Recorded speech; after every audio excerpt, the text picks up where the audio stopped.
নাহমাদুহু ওয়া নুসাল্লি ওয়া নুসাল্লিমু আলা রাসূলিহিল কারীম আম্মা বা'দ। সম্মানিত দ্বীনে ইসলামী ভাই এবং বোনেরা, যে যেটাই থেকে ভিডিওটি দেখছেন পরবর্তী সময় দেখবেন, সকলকে মোবারকবাদ।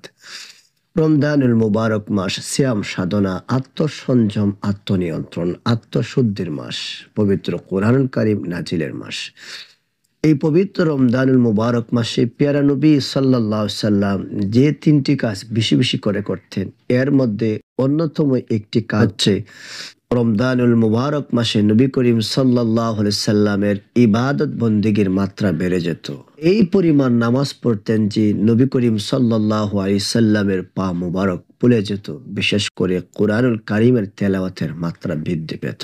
রমজানুল মুবারক মাসে নবী করিম সাল্লাল্লাহু আলাইহি সাল্লাম খুব বেশি পরিমাণে দান করতেন। দুই হাত খুলে খরচ করতেন, মন ভরে দান করতেন।